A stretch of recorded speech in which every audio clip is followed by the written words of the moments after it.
Baik, Assalamualaikum warahmatullahi wabarakatuh. Perkenalkan nama saya Muhammad Zaki Agipari dengan NIM 230630668. Di sini saya akan mempresentasikan hasil survei saya ke SMKN 2 Negeri 2 Lubuk Basung. Di sini saya membuat modul ajar. Langsung saja kita ke modul ajarnya. Konsentrasi keahlian teknik instalasi tenaga listrik, bidang keahlian eh, energi dan pertambangan. Energi dan pertambangan mata pelajaran instalasi tenaga listrik. Judul modul pemasangan instalasi tenaga dengan berbagai instrumen dan kendali. Satuan Pendidikan SMKN 2 Lubuk Basung.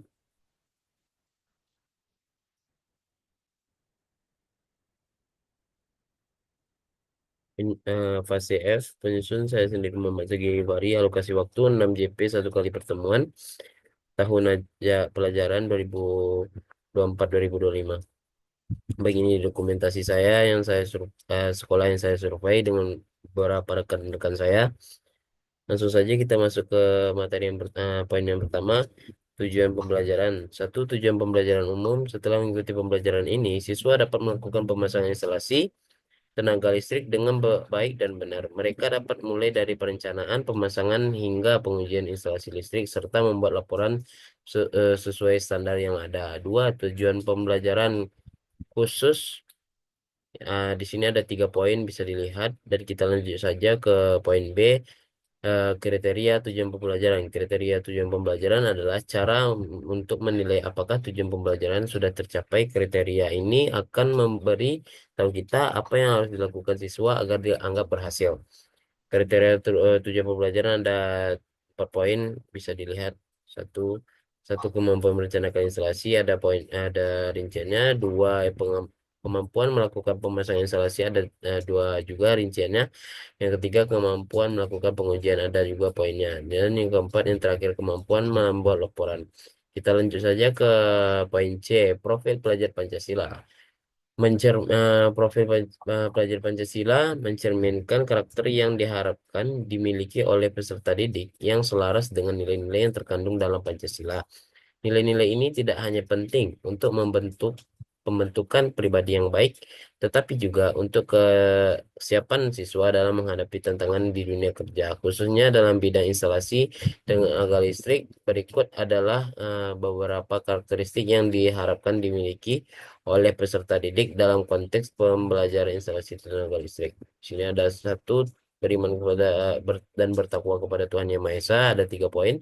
Yang kedua, mandiri, ada 3 poin juga. Yang keempat, ada bertanggung jawab, ada 2 poin. Yang kelima, gotong royong, ada 2 poin. Yang keenam, berpikir kritis dan kreatif, ada 2 poin juga. Yang ketujuh, peduli lingkungan, ada 2 poin juga. Kita lanjut saja ke poin D, pembelajaran bermakna.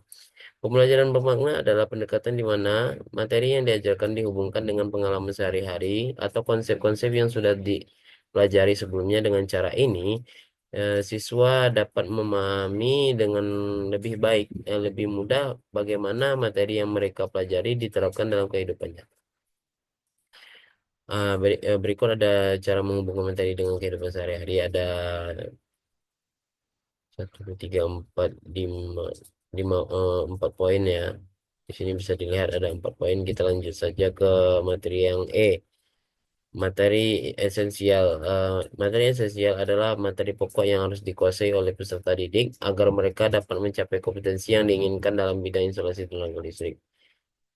Eh, Setiap topiknya yang dijelaskan berikut ini merupakan bagian yang inti yang perlu dikuasai oleh siswa agar bisa bekerja dengan efektif dan aman di dunia industri tenaga listrik.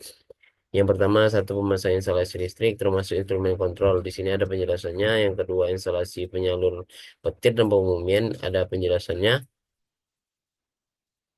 Dan yang ketiga, instalasi genset dan tenaga surya, ada penjelasannya. Dan yang keempat, pengujian dan pelaporan instalasi listrik, ada poinnya di sini. Lanjut saja yang ke poin F, aktivitas pemantik. Aktivitas pemantik adalah kegiatan yang bertujuan untuk membangkitkan minat dan motivasi peserta didik dalam belajar. Aktivitas ini sangat penting untuk menciptakan rasa ingin tahu siswa sehingga mereka lebih terlibat dan bersemangat dalam mengikuti pembelajaran. Di sini ada beberapa teori yang diajarkan dengan aplikasi nyata di kehidupan sehari-hari. Ada berapa poin? Ada empat, 6 poin. Bisa dilihat. Poin satu, yang kedua, dan yang ketiga, dan yang keempat, dan yang kelima, dan yang terakhir keenam. Kita lanjut saja. G, langkah-langkah kegiatan. Yang pertama satu, kegiatan pembukaan selama 40 menit. Di sini ada penjelasannya. Dan di sini ada eh, caranya dari satu, dua, tiga, empat, lima, dan kita lanjut ke kegiatan inti. Di sini ada penjelasannya. Berikut caranya: satu, pemberian stimulus, dan yang kedua penjelasan guru, yang kedua diskusi kelompok, ada yang ketiga mengidentifikasi masalah, yang keempat mengumpulkan data, yang kelima pengolahan data, yang keenam pembuktian. Dan lanjut saja ke kegiatan penutup yang terakhir, berjalan selama 50 menit. Ada penjelasannya, yaitu ada cara yang pertama kesimpulan, yang kedua presentasi kelompok, yang ketiga penguatan materi, yang keempat refleksi, yang kelima asesmen formatif. Lanjut saja ke poin H, refleksi. Refleksi merupakan kegiatan penting di akhir pembelajaran yang memberikan kesempatan kepada peserta didik untuk merenungkan dan mengevaluasi apa yang telah mereka pelajari selama sesi pembelajaran. Melalui refleksi, siswa dapat mengidentifikasi pemahaman mereka tentang materi, tantangan yang dihadapi, serta cara-cara untuk mengatasi masalah yang muncul. Refleksi juga memungkinkan siswa untuk menghubungkan teori yang telah dipelajari dengan aplikasi praktis dalam kehidupan sehari-hari. Berikut ada langkah-langkahnya. Bisa dilihat. Yang kedua, yang ketiga, dan ini juga. Nah, ada tujuan refleksi.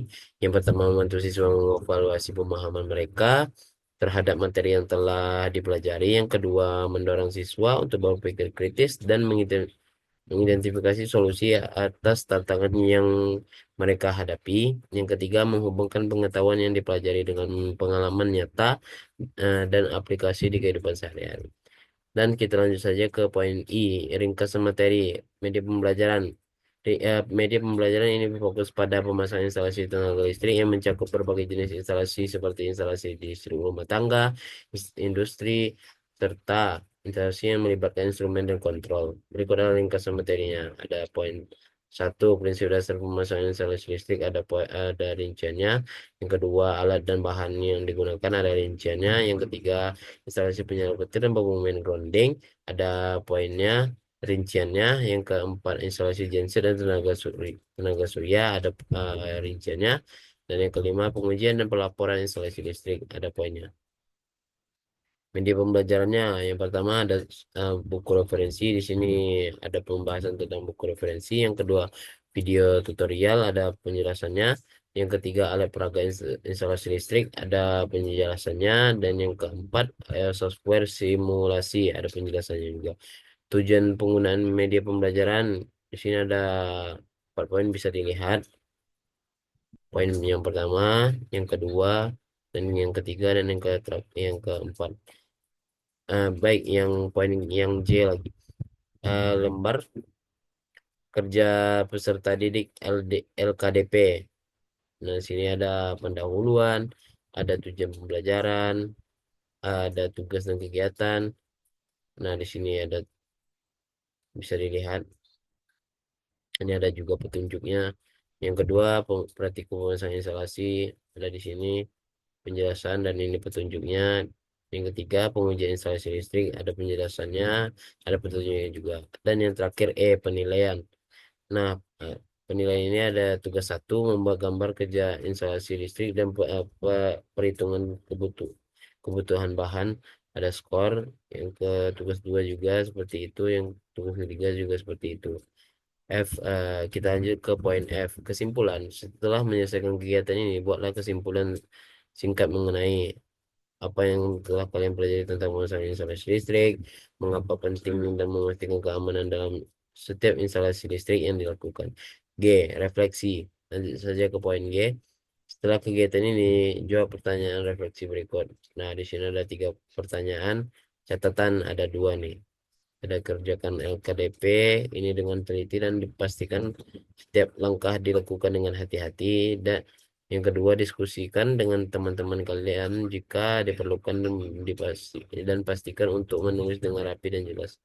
Poin yang K, asesmen sumatif lingkup materi. Asesmen sumatif digunakan untuk menilai sejauh mana peserta didik telah menguasai materi pembelajaran setelah seluruh kegiatan pembelajaran selesai. Asesmen ini mencakup tes teori untuk menguji pemahaman konsep dasar serta tes praktikum untuk menilai keterampilan peserta didik dalam menerapkan pengetahuan mereka dalam situasi nyata. Berikut adalah contoh asesmen sumatif untuk pemeriksaan instalasi listrik. Yang pertama, satu teori. Di sini ada penjelasannya.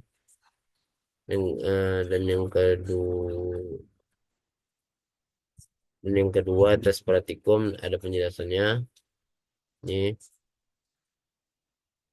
Yang ketiga, penilaian laporan ada penjelasan juga di sini, ada kriteria juga bisa dilihat. Dan yang keempat, kriteria penilaian di sini bisa juga dilihat.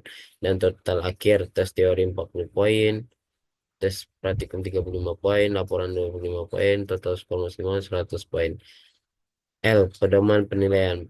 Pedoman penilaian digunakan untuk menilai pekerjaan dan aktivitas peserta didik secara objektif. Penilaian dilakukan berdasarkan beberapa aspek penting untuk memastikan bahwa siswa mencapai kompetensi yang diharapkan dalam pemasangan instalasi listrik. Berikut adalah pedoman penilaian yang digunakan. Satu, ketepatan pemasangan instalasi, kriteria penilaian ada poinnya dan skala penilaian dan juga. Yang kedua, pemahaman konsep ada kriteria sama skala penilaian juga. Yang ketiga, kualitas laporan ada kriteria juga dan skala penilaiannya. Yang keempat, pengujian instalasi kriteria penilaian ada 2 poin dan ada juga skala penilaiannya. Baik, yang terakhir, rubrik asesmen profil pelajar Pancasila. Rubrik penilaian ini disusun berdasarkan profil pelajar Pancasila yang mencakup beberapa aspek penting dalam pembentukan karakter siswa. Aspek-aspek tersebut meliputi kemandirian, kepemimpinan, dan etika kerja yang semuanya harus ada dalam setiap kegiatan pembelajaran, khususnya dalam konteks pembelajaran instalasi tenaga listrik. Yang pertama, mandiri. Di sini ada penjelasannya dan deskripsinya juga. Dan yang kedua, kepemimpinan. Ada indikator penilaiannya juga. Yang ketiga, etika kerja kerja beriman dan bertakwa. Ada penjelasannya juga, deskripsinya juga. Nah, sekian yang bisa saya sampaikan. Mohon maaf bila ada kata-kata saya yang salah atau yang tidak berkenan, mohon dimaafkan. Saya akhiri saja presentasi kali ini. Wabillahi taufiq wa hidayah. Wassalamualaikum warahmatullahi wabarakatuh.